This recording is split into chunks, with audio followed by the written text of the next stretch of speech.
Man, do I got some good stuff in here. Pawn shop.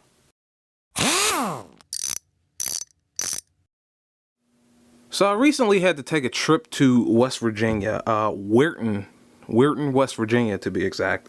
While I was there, I decided I actually saw a pawn shop. So I decided, hey, I'll stop there, once I'm finished doing what I'm doing, and I'll see what kind of tools they have. And man, they had some good stuff. They had all kinds of wrenches, and they had, been like typical pawn shop stuff, but they had all kinds of wrenches and stuff. So I decided I'd buy it, and my total only came to like 42 bucks. So this is all the stuff I got from that pawn shop. There's some goodies in here, some weird stuff, but we'll get through it. So I'm gonna go ahead and start. I don't know where I'm gonna start. I think I'm gonna start in here. So of course we all recognize the Sears Craftsman Logos. This set only cost me what, like 18? It's upside down here. I think 18 bucks. Yeah, 18 bucks. So what it is a kit of American made stuff, and the only reason I bought it is because the stuff in it was American made. Now everything in this kit is American made. Now of the stuff, like there was something else that was in here. So everything in here is American made. This Ratchet is like the earlier design. As you can see, V on the handle, older style ratchet that still works. And it's the good stuff, it still has a grease fitting right here on the top there. So yeah, that's when we knew how to make stuff, you know what I'm saying? But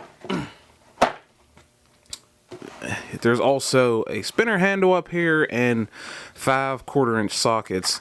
Now it looks like they went ahead and replaced these, but it still has a G code. Now all the sockets, is that right? All the sockets except for this one have a G code. Oh, and this one, which has an HH, which is a different manufacturer. I'm thinking the HH is either Eastco or SK.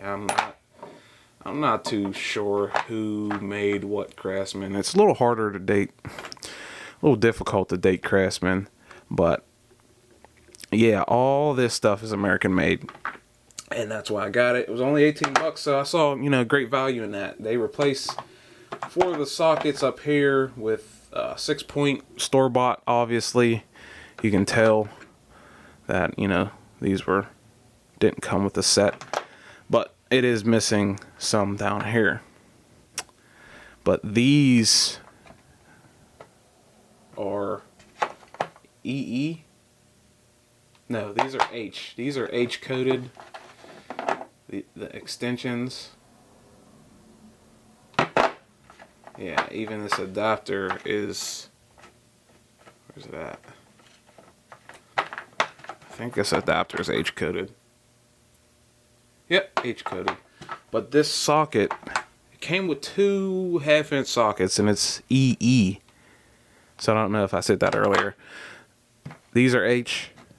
This is EE, and the rest of everything else is G coated, except for this. Little strange.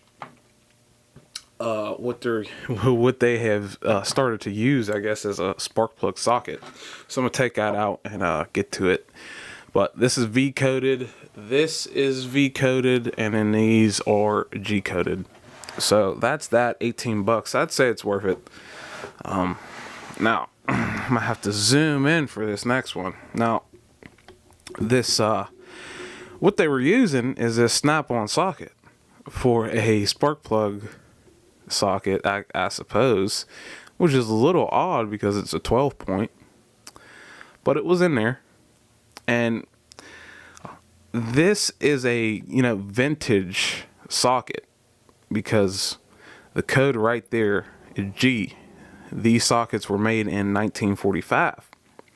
The World War II socket right here, and it looks pretty good. It doesn't even look to be used that much, if at all. The drive end is still, you know, pretty good looking.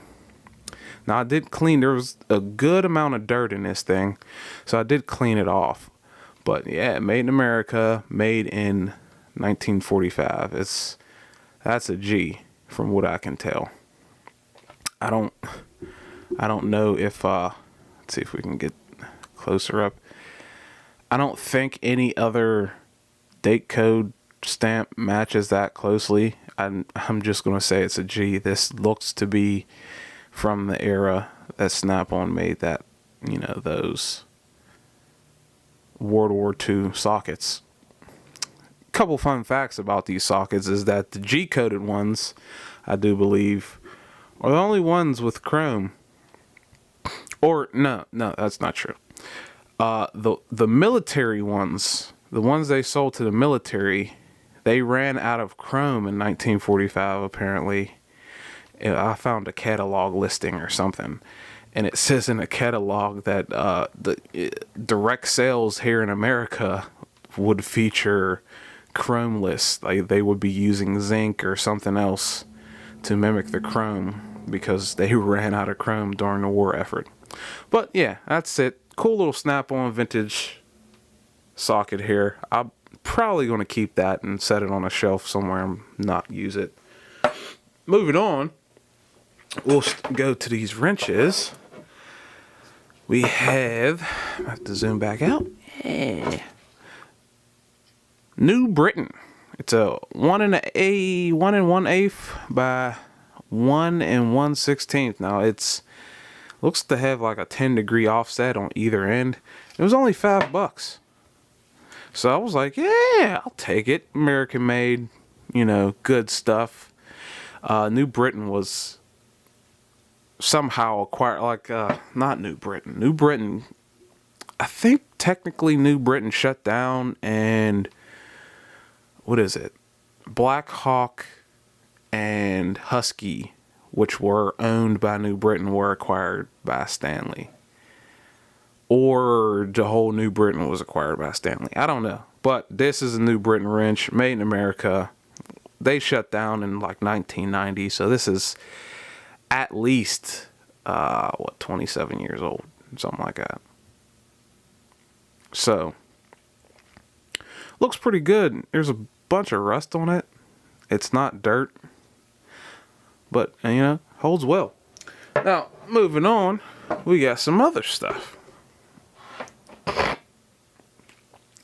Now, this is a USA Napa wrench. I forget who the supplier is of this. I'm going to say it's either Eastco or someone owned by Danaher. Or, yeah. Or either New Britain or someone owned by Danaher. Yeah. Because this looks like pretty similar to like Proto stuff. Or pretty similar to Armstrong stuff. So I don't remember who made the Napa stuff. But it is USA made. And it's in pretty good shape. The open end here is not beat up or nothing like that. Let's see if I can get it on camera. There is some of this orange stuff. Now I don't know if that's the factory protective stuff or that's just like paint or something. But it was on that socket too. And I just cleaned it off and it, you know, it went away. Now, last couple things here. There's this wrench here from West Germany. Zoom in there a bit. Made in West Germany. Germany. See that? See that? Yeah. But it's a strange wrench, so I had to get it. It only cost me $1. By the way, the Napa wrench cost me $1, and yeah. So now you're caught up. But it's strange because you see the angles are both the same way, and this end is a 9/16 and this end is a 15. So I don't know what this is for, but here I think this translates to a pedal cycle or something like that, pedal wrench, something like that, made by LD. But I don't know specifically what this would be for, but it was only $1, so I said screw it. Now the last thing I have here is this cool little set made in Japan. Now the brand on this is Premier, if you can make that out there. But I took one look at this and I was like, that is so cool. Now the only things I cleaned up were this, and this. Now let me focus a little bit. Now what this is a whole 12-point socket set. Now you could tell a lot of this was used, so I don't want to clean the sockets per se, but it's hex drive. I don't know what size, but if you can see, it snaps right on there, and you use your hex like that, or use your sockets like that. You can even snap, another one, because both sides have these ball detent on that one too, and you could just snap 2 sockets on there, and now you got 2 sockets on one tool, and it's pretty cool. Now I figured, hey, why not, but it is pretty beat up. It's pretty old, you can tell that. Don't know how old, but it was only $14.95, so I had to do it. Now the ratchet is the type where you it only turns in one direction, so to change directions you have to actually flip the ratchet. Yeah, so, and it looks to be that this is broken, because there's supposed to be 2 detents, because one detent's in the ratchet and the other detents your socket. But yeah, that ball is either gone or it's stuck down in there and someone didn't put the spring in. And this also appeared to be like a flat bladed screwdriver, but it's broken. I'll show you that closer. Yeah, if you can see, it looks like someone like ripped it off or whatever, but hey, it's pretty cool. I love that. But yeah, that's all I have for you. I mean, everything in this set is made in Japan. But that's it. As always, make sure you like, comment, and subscribe for more videos. Thank you for watching. I really do appreciate it, and I will definitely see you in the next one. Peace. If you're still here, consider checking out my other reviews of quality hand tools.